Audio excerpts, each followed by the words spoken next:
Hi, welcome to learn English. இந்த தமிழ் வாக்கியத்தை பாருங்கள். புத்தகங்கள் போஸ்ட் மூலம் உங்களுக்கு அனுப்பப்படும். இதை எப்படி இங்கிலீஷில் சொல்கிறது? புத்தகங்களுக்கு புக்ஸ், ஓகே. மூலம் அப்படிங்கிறதுக்கு த்ரூ, அதன் மூலமாக த்ரூ, ஓகே.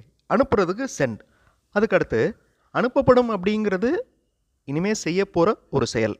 அப்போ எதிர்காலம். எதிர்காலம் அப்படின்னா ஃப்யூச்சர் டென்ஸ். ஃப்யூச்சர் டென்ஸ்னு சொன்ன உடனே உங்களுக்கு வில் அப்படிங்கிற வார்த்தை ஞாபகம் வரும், இல்லைனா ஷால் அப்படிங்கிற வார்த்தை ஞாபகம் வரும். இந்த எக்ஸ்ப்ளனேஷன் எல்லாத்தையும் என் ஸ்டூடெண்ட்ஸ்ட்டு சொன்ன உடனே ஒரு ஸ்டூடெண்ட் எந்திரிச்சு இந்த மாதிரி சொல்லலாமா அப்படின்னு கேட்டார். அதாவது books will send through post. இந்த சென்டென்ஸ் கரெக்டாக வருமா? This is wrong. அது என்ன அப்படிங்கிறத இந்த வீடியோவில் பார்க்கலாம். I welcome you to the channel சென்டாக்ஸ். உங்களுடைய ஸ்போக்கன் இங்கிலீஷ் ஸ்கில்லை டெவலப் பண்ணுறதுக்கு வீடியோஸ் அப்லோட் பண்ணிட்டு வரேன். ப்ராக்டிஸ் பண்ணிகிட்டே இருங்க, கண்டிப்பாக டெவலப்மெண்ட் இருக்கும். Books will send through post. புத்தகங்கள் போஸ்ட் மூலம் உங்களுக்கு அனுப்பப்படும். தமிழ் வாக்கியம் ஓகே. இங்கிலீஷ் வாக்கியத்தில் ஒரு மிஸ்டேக் இருக்குது. மிஸ்டேக் அப்படின்னா அதனுடைய அர்த்தம் மாறுது. அது எப்படி அந்த அர்த்தம் மாறுது அப்படிங்கிறத பார்க்கலாம். Books will send through post. அதே மாதிரி ஒரு சென்டென்ஸ் நான் கீழே கொடுத்துருக்கேன் பாருங்களேன். ஸ்டூடெண்ட்ஸ், அந்த புக்ஸுக்கு பதிலாக ஸ்டூடெண்ட்ஸ் அப்படின்னு எடுத்துக்கிட்டேன். ஸ்டூடெண்ட்ஸ் வில் சென்ட் அப்படின்னு அந்த வாக்கியம் ஆரம்பிக்குதுன்னு வச்சுக்கிடுவோம். Students will sent their answer papers. இதுக்கு என்ன அர்த்தம்? அதுக்கு முன்னாடி இந்த சென்டென்ஸ் எந்த டென்ஸில் இருக்குது? சிம்பிள் ஃபியூச்சர் டென்ஸில் இருக்குது. ஓகே, வில் சென்ட் அப்படின்னு வந்திருக்கு. Students will send. மாணவர்கள் அவர்களுடைய விடைத்தாள்களை அனுப்புவார்கள். இப்போ இன்னொரு வாக்கியம் பாருங்களேன். அந்த books will send through post மாதிரியே இன்னொரு வாக்கியம். அந்த புக்ஸுக்கு பதிலாக ஐ அப்படிங்கிற வார்த்தை, அதாவது நான் அப்படிங்கிற மீனிங் இருக்கிற வார்த்தை. I will send. I will send my office staff to your place. உங்களுடைய இடத்துக்கு என்னுடைய ஆஃபீஸ் ஸ்டாஃபை அனுப்புகிறேன். இது அர்த்தம். அந்த ஐ அப்படிங்கிற வார்த்தைக்கு பதிலாக தான் புக்ஸ் அப்படிங்கிற வார்த்தை இருக்குது. அப்போ அந்த வாக்கியம் எப்படி இருக்கும்? புத்தகங்கள் போஸ்ட் மூலம் அனுப்பும் அப்படிங்கிற மீனிங் கொடுக்குதா? புக்ஸ் வில் சென்ட் அப்படின்னா புத்தகங்கள் போஸ்ட் மூலம் அனுப்பும் அப்படின்னு அர்த்தம். புக்கு எப்படி அனுப்பும்? அந்த மீனிங்கில் தான் அந்த சென்டென்ஸ் இருக்குது. Books will send through post. Okay, புத்தகங்கள் போஸ்ட் மூலம் அனுப்பும் அப்படின்னு இருக்குது.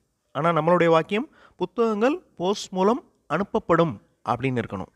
அதனால் சப்ஜெக்ட், வேர்ப், ஆப்ஜெக்ட் இதில் நம்ம தெளிவாக இருக்கணும். இங்கே புக்ஸ் அப்படிங்கிறது சப்ஜெக்ட், வில் சென்ட் அப்படிங்கிறது வேர்ப். அதே மாதிரி ஐ அப்படிங்கிறது சப்ஜெக்ட், வில் சென்ட் அப்படிங்கிறது வேர்ப். சப்ஜெக்ட் லிவிங் திங்ஸாக இருந்தால் மட்டும்தான், அதாவது உயிருள்ள பொருட்களாக இருந்தால் மட்டும்தான் ஒரு வேலையை செய்ய முடியும். உயிரற்ற பொருட்கள் எப்படி வேலை செய்யும்? ஸோ அந்த சென்டென்ஸ் எப்படி இருக்கணும்? Books will be sent through post. அந்த வில் பி சென்ட், அந்த அண்டர்லைன் பண்ணியிருக்கிற வார்த்தைகளை பாருங்கள். இது என்ன கிராமர்? இது என்ன கிராமர்? நம்ம பார்க்குறது என்ன grammar? Active voice, passive voice. So அந்த ஆக்டிவ் வாய்ஸ், பேசிவ் வாய்ஸை செப்பரேட்டாக படிக்காமல் அதை அப்ளை பண்ணி இப்போ நம்ம லேர்ன் பண்ணுறோம். இந்த வாக்கியம் books will be sent through post, இந்த வாக்கியம் இம்பர்சனல் பேசிவ் ஃபார்மில் இருக்குது. அதாவது புத்தகங்கள் போஸ்ட் மூலம் அனுப்பி வைக்கப்படும். கரெக்டான அர்த்தத்தை கொடுக்குது. ஆனால் books will send through post வந்து ராங். இங்கே நல்லா கவனிக்கணும். அந்த பி வேர்ப், அந்த பி வேர்பை ஃபாலோ பண்ணி ஒரு வேர்ப் வந்துச்சுன்னா பாஸ்ட் பார்ட்டிசிபிள் வேர்ப் தான் இருக்கணும். ஓகே, இங்கே பாஸ்ட் பார்ட்டிசிபிள்னால் என்னது? நான் நிறைய வீடியோஸில் சொல்லியிருக்கேன். ஒரு வேர்ப் லேர்ன் பண்ணுறப்ப அதனுடைய பாஸ்ட் ஃபார்ம், பாஸ்ட் பார்ட்டிசிபிள் ரெண்டையுமே தெரிஞ்சுக்கணும். இங்கே சென்ட் அப்படிங்கிற வார்த்தை present form, sent past form, அதே சென்ட் பாஸ்ட் பார்ட்டிசிபிள். ஸோ அந்த பாஸ்ட் பார்ட்டிசிபிள் வார்த்தை தான் பி வேர்புக்கு அடுத்து வரணும். ஸோ பி வேர்ப் யூஸ் பண்ணி சொன்னால் தான் இந்த வாக்கியம் கரெக்டான அர்த்தத்தை கொடுக்கும். புக்ஸ் வில் சென்ட் அப்படின்னா அது ஆக்டிவ் வாய்ஸில் வந்துடுது. இன்னும் அது மீனிங்லெஸ்ஸாகவும் இருக்குது. ஓகே, இப்போ நீங்கள் ட்ரை பண்ணுங்கள். ஹால் டிக்கெட் உங்களுக்கு திங்களன்று கொடுக்கப்படும். இந்த வாக்கியத்தை நீங்கள் சொல்லணும். ஹால் டிக்கெட் உங்களுக்கு திங்களன்று கொடுக்கப்படும். வீடியோ பாஸ் பண்ணிவிட்டு ட்ரை பண்ணுங்கள். அதுக்கு முன்னாடி இங்கிலீஷ் மாடல் சென்டென்சஸ் இருக்கிற வீடியோஸ் இன்னொரு சேனல் சென்டாக்ஸ் ப்ளஸில் அப்லோட் பண்ணியிருக்கேன். அந்த சேனல் வீடியோஸும் பாருங்கள். அதே மாதிரி சென்டென்சஸ் ஃப்ரேம் பண்ணி ப்ராக்டிஸ் பண்ணலாம். கண்டிப்பாக உங்களுக்கு யூஸ்ஃபுல்லாக இருக்கும். நான் வீடியோ பாஸ் பண்ணிவிட்டு ஹால் டிக்கெட் உங்களுக்கு திங்களன்று கொடுக்கப்படும் இந்த வாக்கியத்தை நீங்கள் இங்கிலீஷில் ட்ரான்ஸ்லேட் பண்ணுங்கள். வீடியோ பாஸ் பண்ணிக்கோங்க. ஆன்சர் ஃபியூ செகண்ட்ஸில் டிஸ்பிளே ஆகும். இந்த மாதிரி சென்டென்ஸ் ஃப்ரேம் பண்ணியிருந்தீங்கன்னா wrong. Hall ticket will give to you on Monday. So this is wrong.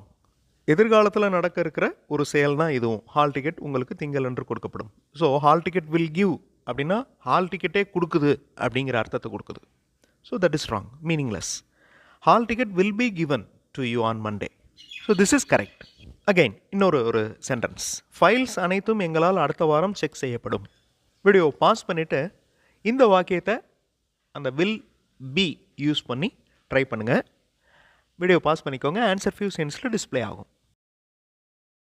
இந்த மாதிரி சென்டென்ஸ் ஃப்ரேம் பண்ணியிருந்தீங்கன்னா wrong. Files will check by us next week. Files okay, will check இனிமேல் check பண்ணுவாங்க. By us எங்களால், next week அடுத்த வாரம். Correct தான், தமிழில் சொல்கிறப்ப அது கரெக்டாக வருது. Files will check by us next week. But இங்கிலீஷில் வேறு மீனிங் கொடுக்குது. ஃபைலே வந்து செக் பண்ணுற மாதிரி மீனிங் கொடுக்குது. பாசிவ் ஃபார்மில் சொல்லணும். Files will be checked by us next week.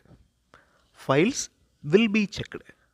அந்த வில் பி செக்டு ரொம்ப இம்பார்ட்டண்ட். இந்த செக்டு அப்படிங்கிறது பாஸ்ட் பார்ட்டிசிபிள். செக் அப்படிங்கிற வேர்போட பாஸ்ட் பார்ட்டிசிபிள். ஓகே, இப்போ சொல்லுங்கள். புத்தகங்கள் அடுத்த மாதம் விற்கப்படும். Books will sell next month. கரெக்டா? வீடியோ பாஸ் பண்ணிவிட்டு சென்டென்ஸ் ஃப்ரேம் பண்ணுங்கள். ஆன்சர் ஃபியூ சென்ஸில் டிஸ்பிளே ஆகும். இந்த வாக்கியம் கரெக்டாக வருமா அப்படிங்கிறதையும் பாருங்கள். Books will sell next month. அடுத்த மாதம் புக் எல்லாம் விற்கும். தமிழில் சொல்கிறப்ப கரெக்டாக இருக்கிற மாதிரி தெரியும். பட் இங்கிலீஷில் வேறு மீனிங் கொடுக்குது. Books will sell next month அப்படின்னா புக்கே விற்கிற மாதிரி. அதுவே ஒரு பர்சன் மாதிரி எதையோ விற்கிது அப்படிங்கிற மாதிரி. So meaningless sentence. Books will be sold. இந்த செல் அப்படிங்கிறது present form, sold past form. அதே சோல்டு பாஸ்ட் பார்ட்டிசிபிள். ஸோ அந்த பி வேர்புக்கு அடுத்து வர்றது பாஸ்ட் பார்ட்டிசிபிள் தான் வரணும். Books will be sold next month. புத்தகங்கள் அடுத்த மாதம் விற்கப்படும். அனைத்து பழைய உபகரணங்களும் அடுத்த மாதம் நீக்கப்படும். இந்த நீக்கப்படும் அப்படிங்கிறதுக்கு இங்கிலீஷில் என்னது? உபகரணங்கள் இங்கிலீஷில் என்ன? யோசிங்க. வீடியோ பாஸ் பண்ணிவிட்டு ட்ரை பண்ணுங்கள். சப்போஸ் உங்களுக்கு அந்த வார்த்தைகள்லாம் வரல அப்படின்னா உங்களுக்கு வெக்காபுலரியில் இன்னும் நல்லா டெவலப் பண்ணணும்னு அர்த்தம். அதாவது வேர்ட்ஸ், இங்கிலீஷ் வேர்ட்ஸ் இன்னும் நிறையா தெரிஞ்சுக்கணும்னு அர்த்தம். வார்த்தைகள் தான் பேஸ், அடிப்படை. அது இல்லாமல் நம்ம சென்டென்சஸ் ஃப்ரேம் பண்ண முடியாது. அதனால் நிறையா வார்த்தைகள் தெரிஞ்சு வச்சுக்கணும். அட்லீஸ்ட் அடிக்கடி யூஸ் பண்ணுற வார்த்தைகளுக்காவது இங்கிலீஷ் டேர்ம்ஸ் தெரிஞ்சுக்கணும். வீடியோ பாஸ் பண்ணிவிட்டு ட்ரை பண்ணுங்கள். ஆன்சர் ஃபியூ சென்ஸில் டிஸ்பிளே ஆகும். So all old equipments will remove next month. இந்த வாக்கியம் தப்பு அப்படிங்கிறது இப்போ உங்களுக்கு தெரியும். ஏன்னா இந்த சென்டென்ஸ் ஆக்டிவ் ஃபார்மில் இருக்குது. ஓகே, அதே மாதிரி இன்னொரு மிஸ்டேக் இருக்குது பாருங்களேன். எக்யூப்மெண்ட்ஸ் ஒருமை பன்மை. ஒருமை அப்படின்னா சிங்குலர், பன்மை அப்படின்னா ப்ளூரல். சில வார்த்தைகள் ஒருமையாகவும் இருக்கும், பன்மையாகவும் இருக்கும், சிங்குலராகவும் இருக்கும், ப்ளூரலாகவும் இருக்கும். அந்த மாதிரி வார்த்தை தான் இது. எக்யூப்மெண்ட் தான். ஃபர்னிச்சர், அதாவது ஒரு சேர் ஒரு டேபிள் இருந்தாலும் ஃபர்னிச்சர் தான். நிறையா டேபிள்ஸ் நிறையா சேர்ஸ் இருந்தாலும் ஃபர்னிச்சர் தான். எஸ் சேர்க்கக்கூடாது.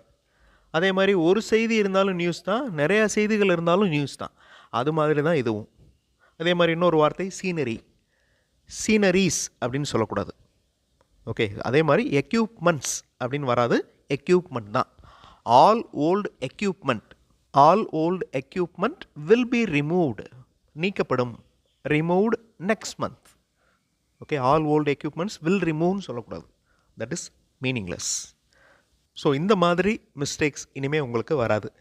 இதை நல்லா புரிஞ்சுக்கிட்டிங்கன்னா ஈஸியாக உங்களால் இந்த மாதிரி வாக்கியங்கள் ஏதாவது ஒரு சுச்சுவேஷனில் வர்றப்ப உங்களால் ஈஸியாக கிராமர் மிஸ்டேக் இல்லாமல் பேச முடியும். அடுத்த வீடியோவில் இன்னொரு இன்ட்ரெஸ்டிங்கான கிராமர் எக்ஸ்ப்ளனேஷன், இன்ட்ரெஸ்டிங்கான எக்ஸசைஸோடு பார்க்கலாம். தேங்க்ஸ் ஃபார் வாட்சிங் and thanks for your valuable comments.